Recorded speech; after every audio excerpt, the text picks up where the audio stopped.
Bloody মেরির সত্য ঘটনা। আজ আমরা ব্লাডি মেরির সম্পর্কে বিস্তারিত জানব। আসসালামু আলাইকুম। হ্যালো বন্ধুরা, কেমন আছো সবাই? যারা যারা রিমির ভূতের গল্পের জন্য ওয়েট করতেছিল তাদের আর ওয়েট করতে হবে না। রিমি তোমাদের জন্য নতুন একটি ভূতের গল্প নিয়ে চলে আসছে। আর এটি ভূতের গল্প বললে চলবে না, এটি সত্য ঘটনা অবলম্বনে। তো বন্ধুরা, চলো কথা না বাড়িয়ে গল্পটি শুরু করা যাক। তোমরা হয়তো কোনো না কোনো সময় ব্লাডি মেরির নাম অবশ্যই শুনেছ, ফিল্মে বা অন্য কোথাও দেখেছ যে 3 বার ব্লাডি মেরির নামটা নিলেই নাকি একটি ভয়ানক ব্লেডি এসে হাজির হয়ে যায়। তো চলো আজ এরই পিছনে ভূতুরে কাহিনীটা জেনে আসি। আমরা ব্লাডি মেরির নামে যাকে চিনি সে আসলে ইংল্যান্ডের একজন রানী ছিল। তিনি ছিলেন রাজার অষ্টম হেনরি এবং ক্যাথরিনের একমাত্র কন্যা।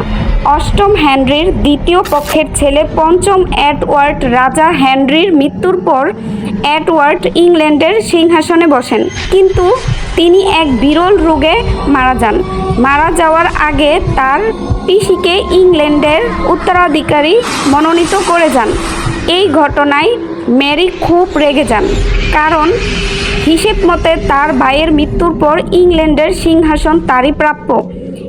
এরপর তিনি একটি সৈন্যদল গঠন করেন এবং তার পিসি লেডি জেন গ্রেকে পরাস্ত করেন।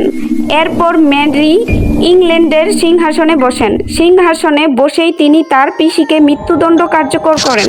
এরপর মেরি ইংল্যান্ডের রাজা দ্বিতীয় ফিলিপকে বিয়ে করেন। সুতরাং একই সাথে তিনি স্পেনেরও রানী হয়ে যান। সে যাই হোক, ইংল্যান্ডের রানী হওয়ার পর তিনি খ্রিস্ট ধর্মের প্রতিবাদী সম্প্রদায়কে দমন করার সিদ্ধান্ত গ্রহণ করেন।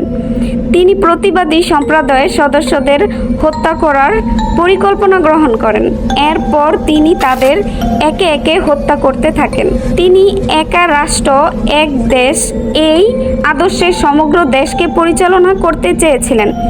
একজন মহিলার এই আগ্রাসী মনোভাবের জন্য দেশের সবাই মেরিকে ঘৃণার চোখে দেখতে শুরু করে, কিন্তু কেউ প্রতিবাদ করতে সাহস পেত না, কারণ প্রতিবাদ করলেই মৃত্যু নিশ্চিত।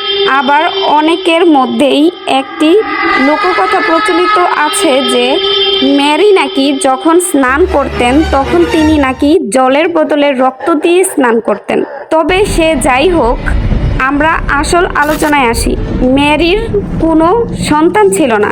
একদিন হঠাৎ করেই মেরির ভাবনায় আসে তার মৃত্যুর পর ইংল্যান্ডের সিংহাসনে যাতে তার উত্তরাধিকারী বসতে পারে তার ব্যবস্থা কিভাবে করা যায়, এবং মেরি মা হওয়ার সিদ্ধান্ত গ্রহণ করলেন।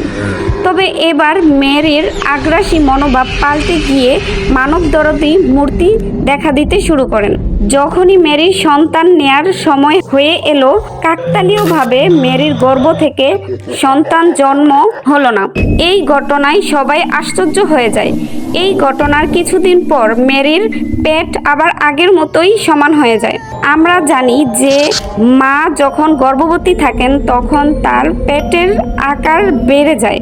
এরপর বুদ্ধকে ডাকা হলে সে জানায় মেরির পেটে বাচ্চা নয়, বরং খারাপ কোনো জিনিসের বা আত্মার বসবাস ছিল। এই কথাটি শোনার পর মেরি হতবাক হয়ে যান।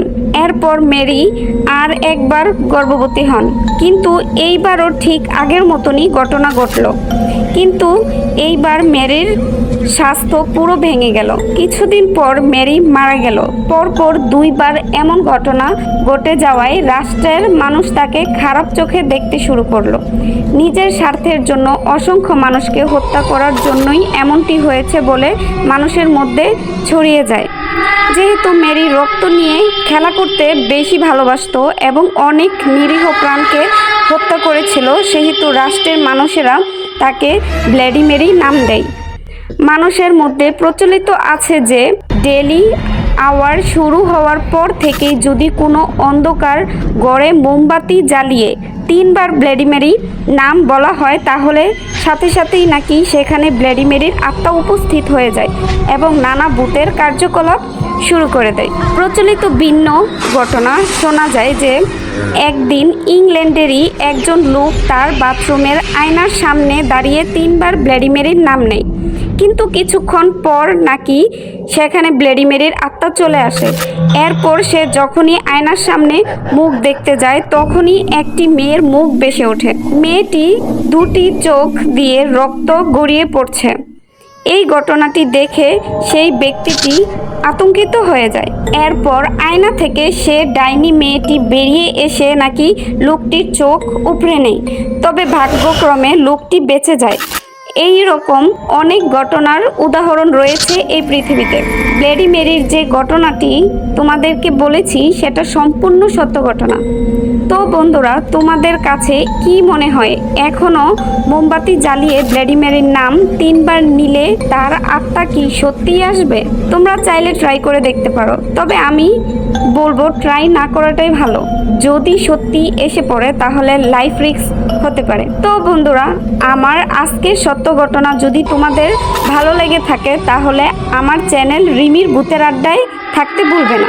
এমনকি আরও সুন্দর সুন্দর গল্প এবং সত্য ঘটনা পেতে আমার চ্যানেলে লাইক কমেন্ট শেয়ার করে দিবা। আর যারা যারা এখনও সাবস্ক্রাইব করো নাই তারা অবশ্যই চ্যানেলটি সাবস্ক্রাইব করে দিয়ে রিমির ভূতের আড্ডায় থাকবা। আর হ্যাঁ, তোমাদের আরেকটা কথা বলে দিই, তোমরা যারা আমার ভিউয়ার্স আছো তাদেরকে বলবো, তোমাদের সাথে যদি কোনো এরকম ভৌতিক ঘটনা ঘটে থাকে, এরকম কোনো আশেপাশের কোনো সত্যি ঘটনা তোমাদের সাথে ঘটে থাকে, তাহলে আমি বলবো তোমরা চাইলে আমার সাথে শেয়ার করতে পারো। তাহলে আমি তোমাদের সেই গল্পটাও আমার চ্যানেলে তুলে ধরার চেষ্টা করব। তো বন্ধুরা, ভালো থাকবে সবাই। আল্লাহ হাফেজ।